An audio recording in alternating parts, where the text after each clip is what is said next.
Friends, మొదటిసారి ఈ ఛానల్ను చూస్తున్నట్లయితే ఈ ఛానల్ను సబ్స్క్రైబ్ చేసుకోవాలని కోరుకుంటున్నాను. ఎందుకంటే నేను పెట్టే ప్రతి వీడియో మీకు నోటిఫికేషన్ రూపంలో రావడం జరుగుతుంది. ఈ ఛానల్ గ్రోత్ కూడా పెరుగుతుంది. ఈ ఛానల్ను సపోర్ట్ చేయాలని కోరుకుంటున్నాను. ఫ్రెండ్స్, మొదటగా ఈ వీడియోను లైక్ చేయండి. లైక్ చేయడం వల్ల ఈ వీడియో ఎక్కువ అభిమానులకు చేరుతుంది. గాడ్ ఆఫ్ మాసెస్ పద్మభూషణ్ నటసింహ నందమూరి బాలకృష్ణ కెరీర్లో ఎన్నడూ లేనంత పీక్ స్టేజ్లో ఉన్నాడు. బాలయ్య ఏం చేసినా, ఏం పని చేసినా ఖచ్చితంగా విజయం సాధిస్తున్నాడు. అన్స్టాపబుల్ షోతో, అదేవిధంగా రాజకీయాల్లో, అదేవిధంగా సినిమాలలో కూడా అఖండతో స్టార్ట్ చేసిన ఇప్పటి వరకు తన విజయాల యాత్ర కొనసాగిస్తున్నాడు.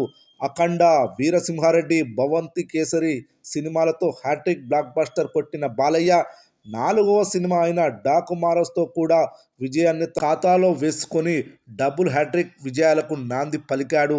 ముఖ్యంగా డాకు మారా సినిమాతో సెన్సేషన్ క్రియేట్ చేస్తున్నాడు. సంక్రాంతి అంటేనే బాలయ్యకు పూనకాలు వచ్చేలా తన సినిమాలతో చెలరేగిపోతాడు. బాలయ్య అంటే సంక్రాంతి హీరో. అలాంటి సంక్రాంతికి ఎక్కువ విజయాలు బాలయ్య ఖాతాలో ఉన్నాయి. రీసెంట్గా జనవరి 12న విడుదలైన Daaku Maharaj movie blockbuster కొట్టింది. మంచి కలెక్షన్స్ వసూలు చేసింది. బాలయ్య కెరీర్లోనే అత్యధిక కలెక్షన్స్ వసూలు చేసిన సినిమాలలో ఢాకు మహారాజ్ నిలిచింది. ఇప్పటి వరకు ఈ సినిమా 200 కోట్ల రూపాయలకు దగ్గరగా వచ్చింది. ఇక ఈ సినిమా ఓటీటీలో ప్రపంచవ్యాప్తంగా దుమ్ము లేపుతుంది. 18 దేశాలలో ట్రెండింగ్ అవుతుంది. 5 దేశాలలో నెంబర్ 1 ట్రెండింగ్లో ఉంది. అయితే ఈ సినిమా నేటితో 50 రోజులు పూర్తి చేసుకుంది. అయితే ఇప్పుడున్న పరిస్థితులలో థియేటర్స్లో 50 రోజులు, 100 రోజులు ఆడడం తేలికైన విషయం కాదు. విడుదలైన మొదటి రోజు, రెండవ రోజు, మూడవ రోజు, వారం రోజులకు, 2 వారాలకు, 3 వారాలకు, నెల రోజుల్లో ఖచ్చితంగా ఓటీటీలోకి వస్తున్నాయి కొత్త సినిమాలు. ఇలాంటి పరిస్థితుల్లో బాలయ్య ప్రస్తుతం నటించిన సినిమాలు 50 రోజులు, 100 రోజులు, 150 రోజులు ఆడుతున్నాయి. ఇది మామూలు విషయం కాదు. ఇది బాలయ్య స్టామినాకు నిదర్శనం. అయితే మనం ఒక ఏరియా గురించి మాట్లాడుకోవాలి. ఆ ఏరియా చిలకలూరిపేట. చిలకలూరిపేట బాలయ్య సినిమాలకు అడ్డాగా మారింది.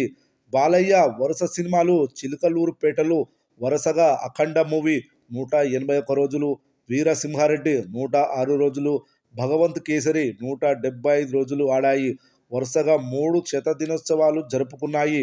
4వ సినిమా ప్రస్తుతం చిలకలూరిపేటలోని వెంకటేశ్వర థియేటర్లలో 50 రోజులు పూర్తి చేసుకుంది. 100 రోజుల వైపు పరుగులు పెడుతుంది. ఇలా బాలయ్య నటించిన 4 వరుస సినిమాలు చిలకలూరిపేట అడ్డాగా మారింది. రానున్న రోజుల్లో బాలయ్య కొత్త సినిమాలు కూడా చిలకలూరిపేటలో శతదినోత్సవాలు జరుపుకుంటాయని తెలుస్తోంది.